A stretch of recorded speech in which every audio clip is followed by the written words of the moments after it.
Hi, and welcome to another virtual water cooler live. My name is Steve Wright, and this is my little patch of the social media ecosystem where I invite people in my network to come and have a catch up or a chat, just literally the virtual water cooler. So uh, sometimes I have people join me before I go live, and other times I don't. So it's always kind of daunting to sort of jump on a session and it's just you talking to the camera.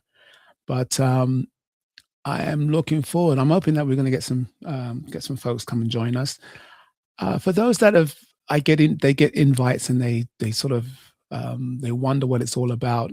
If you're checking in, by all means, you can watch the live. But I would love to have you come and join us. You don't have to.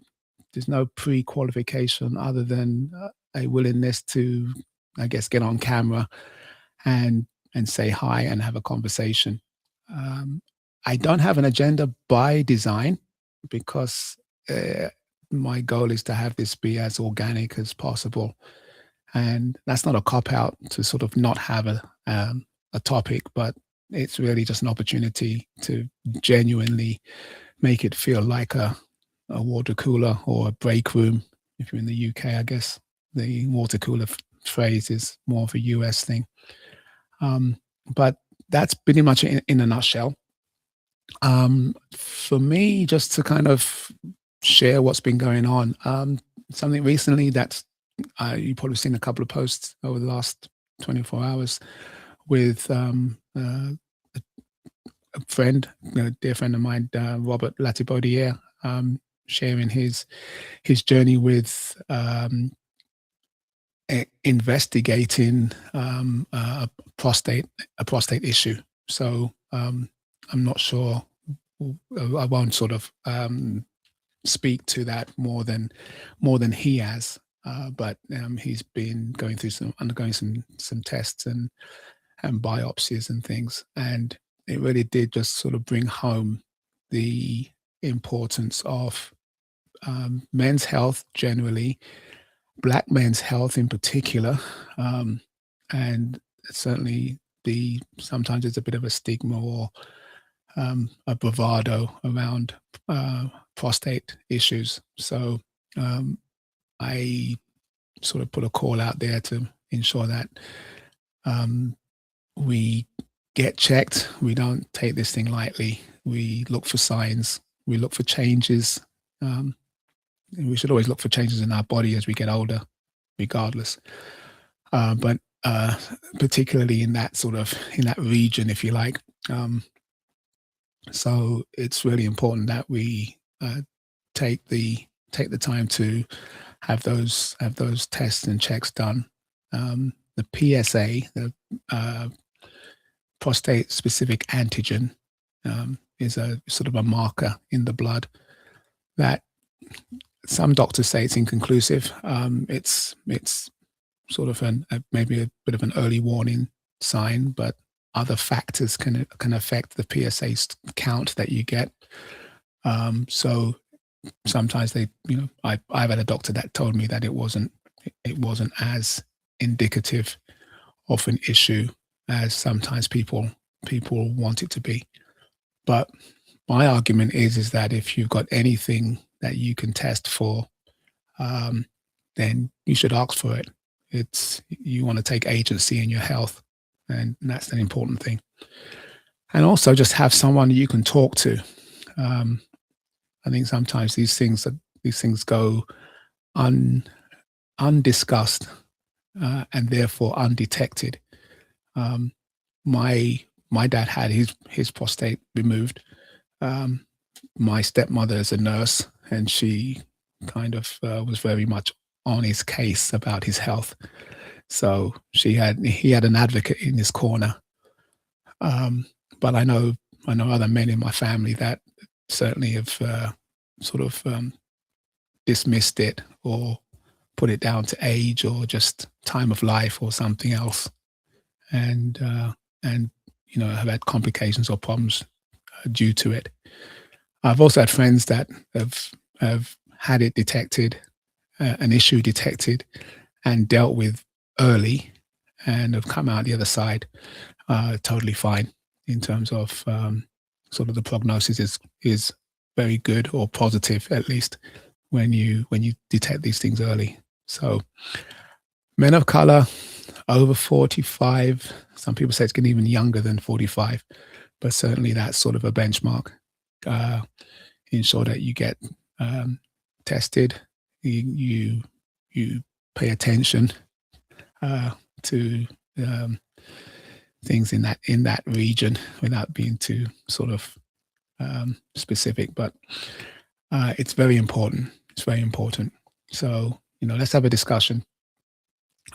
It goes wider than prostate health in terms of just the importance of being aware of what your capabilities are, what your capacities are, what changes you go through, what changes you undergo as sort of life works on you, and work life certainly does work on you as you get older. So um, that'll be something that's just the top of mind, and on my heart. So Rob, if you're out there, all the best, and we'll keep tabs. So that's something that's been sort of recent and topical. Um, Also, in the LinkedIn space, I've been a little bit busier in terms of responding to commenting on posts, and there was something that sort of struck my interest with regards to uh, AI leadership and the uh, the future. There's a McKinsey. I forgot the guy's name, so I won't try and remember it. First name is Bob, but he's I guess a senior analyst at McKinsey, and he had a post recently. Was at Davos with at the summit there, and just it's an interesting take on leadership and what we what we could expect, or where we're headed. And I think the McKinsey group had did some research, and there's a book out around sort of the future trajectory of the world, and how we can make it better, how we can improve the conditions for everybody. And I think it's very optimistic. I think it's a good worthy course to be aiming towards. And I think we've come a long way. We look at 1926 compared to 2026. A lot of things have been done. There's still a lot of things yet to do, though. So part of me is a little bit wary in terms of how much we can think is going to materially change. The the disparity between those who have and don't have is either, I don't know if it's bigger, or it's just that we can see it now more clearly because the world feels smaller with the interconnectedness of the world, and the ability to see things that are happening pretty much in real time in various parts of the world. So it's very interesting in terms of the approach. There's a lot of talk about the shifting role and purpose of leadership, especially in the age of AI, where some of those technical or high knowledge roles are being sort of deflected or delegated to AI technology. So, what does the leader do if AI is thinking through the strategy, or putting together the plan, creating the pitch deck, managing the sales funnel? So, what do we do? And in that respect, a lot of it comes down to deciding where we point AI, which problems we use AI to address, and how we govern and and collaborate using these very powerful and black box. There's a lot of things in AI that we just don't know how it works because it's working faster, harder, um, more relentlessly than we ever could. So it's just an interesting time to be in technology and the interface of technology with our humanity. Uh, how do you give a machine values? How do you? It doesn't have to be sentient, but how do you ensure that it's working towards the best possible outcome and what that means and what that looks like? So, um, a couple of things that just have been on my mind this week. Also, I've been very busy with the cohort that I run, the accountable action intensive. It's been fun. We are in week 5, which is our May. We we turn we turn we turn months into weeks, if you like, so that we get through a year in 12 weeks, which is great. And it's nice to have that mindset, that periodization that says that week 5, which is still, I guess, yeah, week 5, we're just about the end of January. So week 5 in my program is May, but in the calendar, it's still January. It's cold. We're coming, shaking off the dust of the New Year's celebrations. I think resolutions are probably almost on the way out now. I think there's a date. I'm not sure if it's in January or early February, where they say most of the or a good chunk of the resolutions have either been broken or have been discarded, with the best will in the world that we make these things.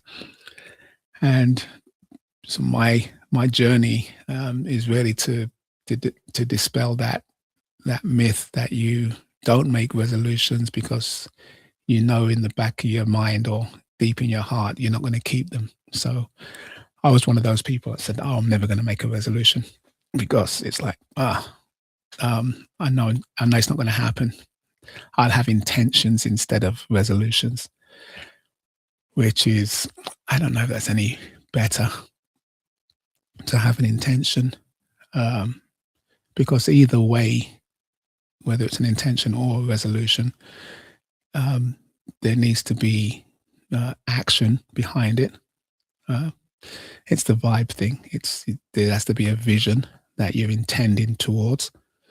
There has to be an identity shift that allows you to step into the person that you will be when you have that, when you realize that vision. Um, Assuming that you can be the old Steve looking for a new vision, yeah, that's it, there's a conflict there. So identity is important, and then also the belief around the identity, um, because that's really where you will take the appropriate actions because you believe they're the right ones to take. And then that leads into the E of execution, which is getting down to the work of bringing the vision to life. So it's important to have those elements in place when you either make an intention or a resolution, and you need a measure to sort of see whether you've hit the target or met the intention, or you've not, and it's your goal. So you don't have to beat yourself up about not hitting it, but it's useful to know why you didn't or how you did. So that's some of the stuff that we cover in the along with the cohort, the accountable action intensive. So it's good. Looking forward to um, I'm always refining it. I'm looking forward to a new session starting. I was looking at putting together a group for um,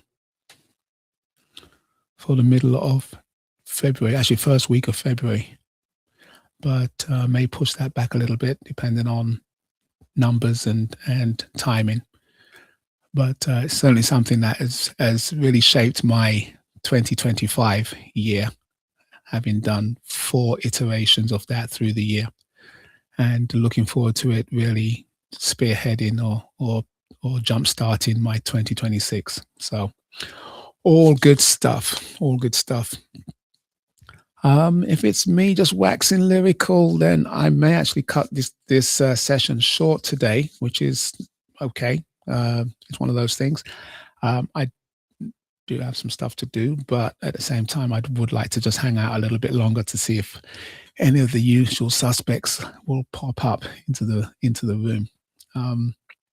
So again, if let me just make sure that we've got a link.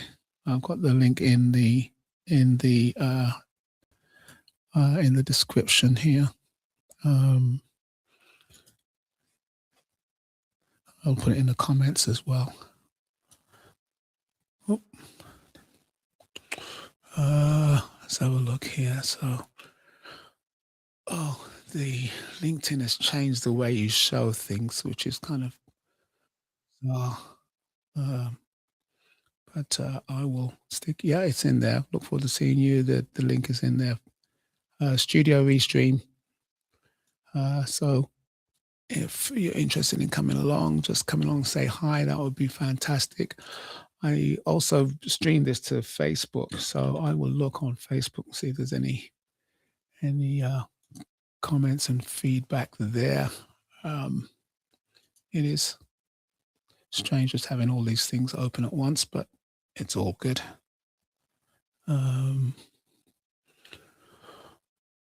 Eerily quiet today. So, okay, that's fine. It's one of those things. I'm not going to overthink it or overstretch it.